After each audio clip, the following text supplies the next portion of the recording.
Y pues obviamente este tema de las reliquias pues le va a incomodar al protestante porque si esto ocurre y sigue ocurriendo en la iglesia de Cristo y los primeros cristianos guardaban los restos de los héroes en la fe, en este caso Policarpo o algunos de los otros este, obispos o enviados de la iglesia, pues el protestante estaría obligado a demostrar ellos qué reliquias tienen, ¿no? ¿Qué restos custodian? ¿Custodian los restos de algún apóstol? ¿Sus iglesias tienen los huesos de San Marcos, por ejemplo? ¿De San Pablo, San Lucas? No, no tienen ninguno. Entonces, por eso, ¿no? Vamos a ver que ellos van a hacer malabares con la historia para tratar de tapar eso y hacernos ver, o tratan de hacer ver que la historia no importa. Es decir, lo único que importa es que cargues la Biblia. Ya nada más por eso estamos obligados a creerles, ¿no? Porque cargan la Biblia y te la leen.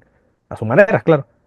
Entonces alguien desconectado así de la historia y que venga a decirte todavía que es de la iglesia de Cristo cuando Cristo en vida ya la fundó y no pudo haberse destruido ni corrompido porque Cristo hace bien las cosas.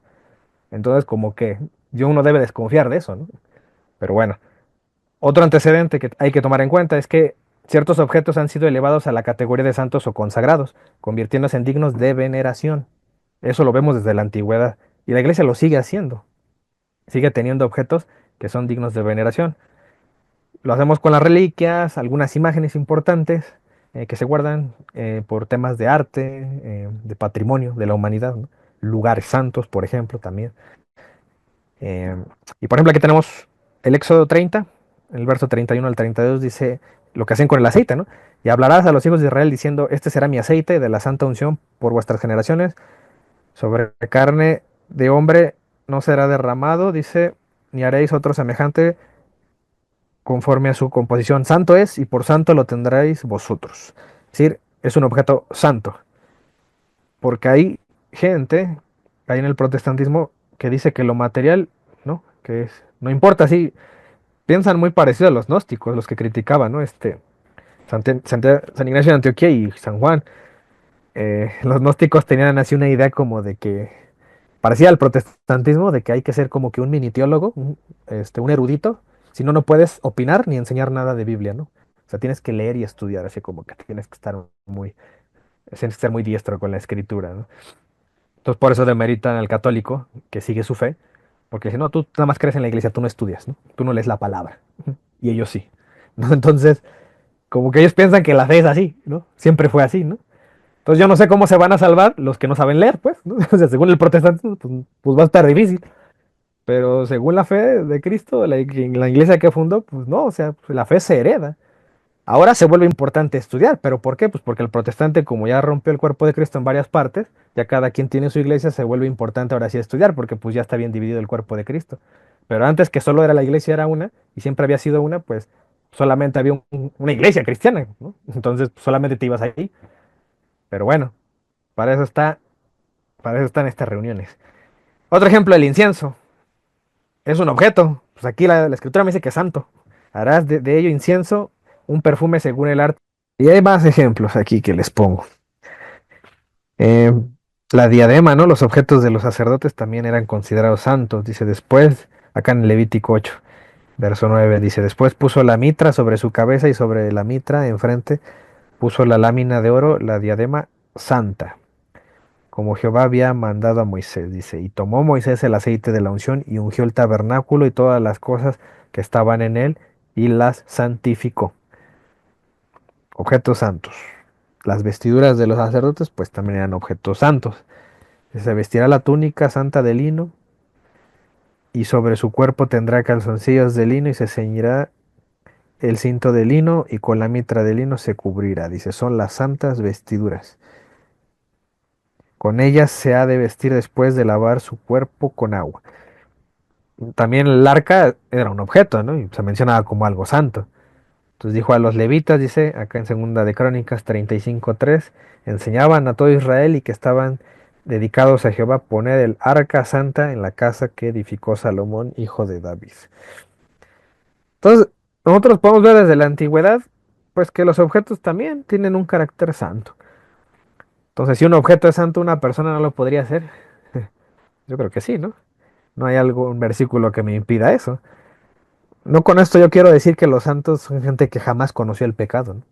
a excepción de María y Jesús, pues no, o sea, el resto de santos, obviamente, pues si fueron hombres, ¿no? Comunes y corrientes, llegaron en algún punto también a experimentar la tentación, el pecado. Sin embargo, pues fueron ejemplos de cristianos y aún así, pues la persona, ¿no? Militante en la santidad es lo que hace, luchar contra el pecado. Por eso San Pablo a los filipenses, a los, ¿qué más? A los gálatas, a los corintios, les llama desde las cartas, les dice a todos los santos de la iglesia de Filipos, ¿no? De la iglesia tal, les llama santos a todos. Entonces vamos a entender como eso, como miembros de la iglesia que están en ese camino o están siendo llamados, ¿no? Dice San Pablo, llamados a la santidad. Entonces acá en Primera Reyes también vemos que todo el resto de utensilios se consideraban santos o sagrados. Acuérdense que sagrado significa apartado de o separado de, ¿no? O sea, como que tiene algo especial ese objeto. Utensilios sagrados que estaban en el tabernáculo, los cuales llevaban los sacerdotes levitas. Ahí había un altar, si se acuerdan, cuando se menciona esto que hacían en el Éxodo 29, 37, y también dice que era un altar santísimo, donde se hacían los sacrificios. Dice, por 7 días harás expiación por el altar y lo santificarás, y será un altar santísimo. Cualquier cosa que tocar el altar será santificada. Entonces yo no entiendo por qué, si este patrón sigue en la escritura, por qué el protestante de repente se escandaliza que nosotros digamos que un objeto es santo, ¿no? O sea, siguiendo esa misma línea. Yo diría eso, por ejemplo, de los pañuelos, estos que menciona el libro de Hechos, ahí en Hechos 19, ¿no? Los pañuelos de Pablo, los delantales de Pablo, pues deben ser santos, ¿no? ¿Cuál es el problema? Si sanaban gente, no habría problema. Y por ejemplo, ahí en Josué también se menciona, ¿no? De algunos utensilios que eran consagrados. Dice, más toda la plata y el oro y los utensilios de bronce y de hierro sean consagrados a Jehová y entren en el tesoro de Jehová. Entonces, cuando recuperaban, ¿no? Del motín, ¿no? Cuando tenían sus batallas, a veces con los paganos, eso lo veíamos desde el Éxodo, pues todos los objetos de metal pasaban por fuego, era una manera de santificarlos, si lo recuerdan. Si se acuerdan también la ofrenda del pan de la proposición o pan de la presencia, se le llamaba pan sagrado. Eso lo vemos ahí en primer libro de Samuel, en el capítulo 21. Dice, así el sacerdote le dio el pan sagrado. Entonces, había muchos panes seguramente ahí, dentro de lo que comían eh, los hebreos, pero pues había uno que era sagrado, era diferente al resto. Entonces, estaba ahí en un altar en la mesa dorada, si lo recuerdan todo esto. Y fíjense que, bueno, aquí les pongo un extracto de algún cristiano del siglo VII, si mal no recuerdo, es Leoncio de Neápolis, que era un obispo en Chipre. Y me llamó la atención porque estaba leyendo un diálogo, un debate que tuvo ahí en una carta con un judío. Algo muy parecido a lo que tuvo en el diálogo con Trifón, Justino, ¿no? Pero aquí Leoncio de Nápoles también hizo una apología de las imágenes y de las reliquias. Menciona él esto, dice, si es impío honrar los huesos, es decir, si está mal honrar los huesos, que es lo que dicen los protestantes, eso está mal, ¿no? Las reliquias, no hay que honrar a los huesos de los santos. Entonces dice aquí esta persona, si eso es impío, honrar los huesos, ¿cómo transportaron con toda honra los huesos de José desde Egipto? Es lo que les mencioné al principio, ¿no? ¿Cómo un hombre muerto resucita al tocar los huesos de Eliseo? ¿Se acuerdan, no? Que lo vimos ahí en el libro de Reyes. Dice, la respuesta la va a dar el mismo cristiano para seguir argumentando que las imágenes también pueden ser un instrumento de Dios, lo que él menciona. Y bueno, aquí tenemos un ejemplo, todos conocemos esta imagen, el sudario de Turín. Entonces, todavía está en debate, ¿no? Que si sí perteneció o no a Jesús, aunque hay evidencias que ya sí apuntan bastante, ¿no? A que es muy probable que, o sea, es probable, ¿no? No podemos estar completamente seguros porque, bueno, es que por lo que se ve en la imagen, las heridas, todo coincide con el relato de los evangelios. Incluso hasta hubo un estudio, ¿no? Que no he visto si fue real, o sea, con fuentes, pero sí lo vi, que fue una entrevista a un sacerdote, un estudio que se le hizo al sudario, en donde se analizó el polen, las trazas de polen que había ahí en el sudario y pertenecían a plantas del lugar en donde ocurrió pues todo esto de Jesús, ¿no? Todo eso también apunta bastante, ¿no? A que él no solamente tiene la imagen de un crucificado y de una persona que subió idéntico a Jesús, sino también la tela pertenece a ese lugar, estuvo en ese lugar. Entonces ya sería como mucha coincidencia, ¿no? Entonces mucha gente pues que venera dijeran los protestantes, veneran una tela, ¿no? Porque ellos así despectivamente se expresan de las imágenes o de los objetos de los católicos. Entonces, no le podemos rendir veneración ni honra, porque solo es un objeto. Bueno, entonces, pues que nos expliquen por qué los protestantes sí le rinden veneración a otros tipos de telas, ¿no? Por ejemplo, una bandera. Y nosotros vemos que ellos hacen honores a la bandera, la mayoría de ellos, ¿no? Digo, pues hay unos que otros que no lo hacen. Entonces aquí, digo, si a mí me van a acusar, o si llega un protestante y me ve arrodillado frente al sudario de Turín y me dice que nada más estoy adorando un pedazo de tela, entonces yo podría decir eso cuando ellos también honran a su patria, ¿no? O sea, sí, sí, yo veo un protestante rindiendo honores, pero no, o sea, obviamente no lo hago porque yo no soy tan, pues, tan intrigoso como ellos y, y no lo creo, o sea, no creo que la gente tenga tan poco intelecto para pensar que la bandera, ¿no? Que el águila que está ahí, en este caso la bandera de México, el protestante está adorando un águila, ¿no? Porque lo veo ahí rindiendo honores. Entonces es lo que aquí les pongo, ¿no? O sea, que no creeríamos que los protestantes adoran una tela o la imagen de un águila, simplemente honran su patria y ya. ¿Qué es lo que representa? Ahí subrayen eso, representa. La bandera representa su patria.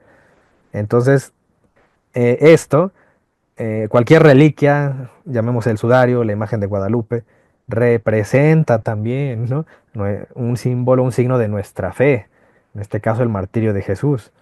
Obviamente, si un día llega alguien, le echa gasolina al sudario de Turín, lo quema y se esfuma, ¿ya por eso vamos a creer que desapareció Cristo? ¿Ya desapareció nuestra religión? No. Si alguien llega y destruye la imagen de Guadalupe, ¿ya desapareció Guadalupe? ¿Desapareció la Virgen María? No, solo era una imagen, solo era algo representativo. Nuestra fe va a continuar, es más, nos vamos a hacer otra imagen, ¿no? Mándala a hacer ahí con el yeso. Y seguimos representando, dando símbolos de nuestra fe. Entonces nosotros no hacemos eso. Ellos sí, porque ellos les gusta señalar y como algunos de ellos tal parece que se sienten dioses, porque ya sienten que son capaces de escudriñar el corazón de la gente, entonces por eso te dicen si eres o no eres idólatra. Entonces los católicos no adoran yeso, oro o tela, como ellos dicen, ¿no? Es que adoran yesos los católicos. Entonces, ¿qué hacemos nosotros? Honran a los santos representados en imágenes o reliquias. Si un día alguien llega y destruye los guantes del Padre Pío, su hábito, su falange, nosotros seguimos creyendo en la intercesión del Padre Pío, aunque sus reliquias desaparezcan. O sea, dense cuenta que no dependemos absolutamente de todo eso. Nuestra fe va a continuar, ¿no? Entonces es falso eso, como que nosotros depositamos toda la fe, toda nuestra confianza en un objeto o en un ser humano. No es así. Y aquí pues les pongo ejemplos.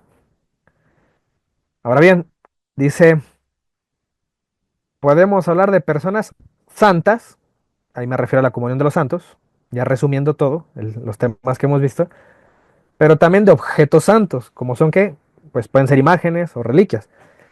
Dice, ambos pueden ser conductos por los cuales Dios obra. Son conductos, ¿sale?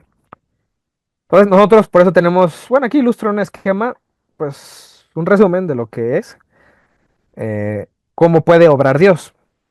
Dios puede obrar directamente, pues sí, lo puede hacer. No tenemos a Dios atado de las manos. ¿No? Entonces, el protestante sí ata a Dios de las manos. Le dice, no, es que aquí Dios solo debe hacer lo que está en la Biblia. Es decir, Dios no se puede manifestar en otro tiempo solo, quedó congelado todo en el pasado en las páginas de la Biblia, ¿no? O sea, como que Dios no debe hacer algo más allá de la Biblia, ¿no? Le pone límites a Dios. Bueno, el católico no hace eso. Entonces, Dios puede manifestarse al día de hoy, porque la otra vez yo escuché una barbaridad que dijo un protestante. Yo lo escuché porque es compañero mío, de algún otro círculo social lo conozco, y él dijo que la imagen de Guadalupe era falsa porque no era bíblica. Y yo le dije, a ver, ¿no es bíblica la imagen de Guadalupe? No, no es bíblica.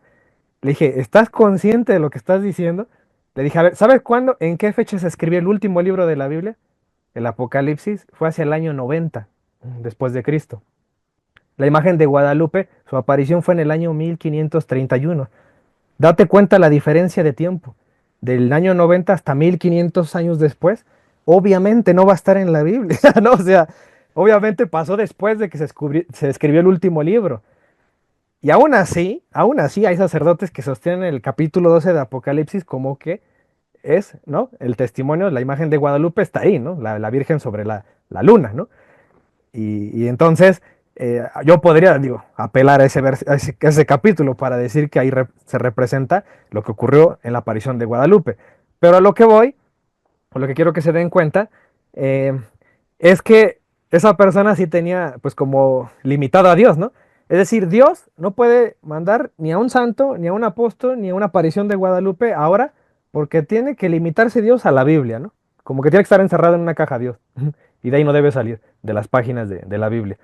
Y yo le dije, bueno, es que en ese caso, si Dios aquí hace un milagro, o Dios obra, no es, como no está en la Biblia, o si me ocurrió a mí un milagro, fui sanado, no es de Dios, porque yo tengo que aparecer en la Biblia para que eso sea de Dios, ¿no? O sea, tiene que aparecer eso ahí en las páginas. O sea que Dios no puede obrar en la actualidad, no puede manifestarse a un pueblo, no puede aparecerse, no puede hablar a través de un pastor, de un sacerdote, porque eso, ese pastor y ese sacerdote no están escritos en la Biblia, ¿no? O sea, así es el nivel de argumentación de algunos, ¿no? Que están tan metidos o lavados del cerebro de que todo tiene que estar en la Biblia. Y miren, Dios puede utilizar, puede, o sea, una persona o un objeto, y de ahí puede hacer un milagro. Esa es la línea que nosotros seguimos. Jamás vamos a decir que no está Dios y solamente la persona y el objeto, o el objeto, ¿no? Es decir, un santo hace milagros por sí solo. No, es porque Dios lo utiliza como conducto, igual un objeto. Entonces yo les ponía de ejemplo, eh, es como si Dios fuera esta persona, un carpintero, y se va a valer de los clavos y del martillo. ¿Para qué? Para hacer un mueble, por ejemplo, ¿no? Que ese sería el resultado, el milagro. Esta analogía puede parecerse al modelo que yo explico, nada más con una excepción, ¿no? Que en este caso, aquí, el carpintero sí depende completamente de los instrumentos. En el caso de Dios no es así, necesariamente. Puede o no depender, pero sí se entiende lo que quiero ilustrar, ¿no? O sea, que también de la misma manera, si es un artista Dios, pues va a utilizar un instrumento, un pincel, va a utilizar pintura, un lienzo, para hacer una obra de arte. Entonces, es el proceder de Dios en muchísimos casos dentro de la escritura, tanto en el Antiguo Testamento como en el Nuevo Testamento. Entonces, en la mente del protestante existe esto, hay una lucha, ¿no? Y yo creo que por eso se estresan y despotrican tanto contra el católico, porque para ellos están peleados Dios y los objetos sagrados. Dios está peleado con los santos. Y hay que poner a competir entre Dios contra los instrumentos. O es Dios o son los santos. O es Dios o son las reliquias. Entonces dividen ellos, ¿no? Hacen la dicotomía. Y eso es lo que ellos enseñan. ¿Por qué quieren? No, no sé si quieren, tal vez no es mala intención. Quiero creerlo, que son gente de buena fe. eh, de que pues con afán de atacar a la iglesia, a lo mejor con pues con una idea romantizada de Dios, de decir, no, es que yo solo sigo a Dios y no me importa nada más que Dios, y por eso yo excluyo a los hombres, excluyo las reliquias, las imágenes, a mí solo me importa Dios. Esa idea romantizada, ¿no? De seguir a Dios, que está bien, es bonita, nada más que el detalle es que no se apega ni a la escritura, ni a la tradición, ni a nada del cristianismo. O sea, así Cristo no obra. Dios no obra de esa manera, por muy bonita que suene, por muy romántica que suene. Dios siempre usó instrumentos. Dios pudo haber escrito él solo la Biblia, Jesús pudo haber hecho todos los evangelios, pero no, y es más, ni siquiera mandó a escribir, pareciera que no le importó que quedara escrito, ¿no? Sin embargo, los apóstoles por necesidad también dejan escrito, dejan cartas.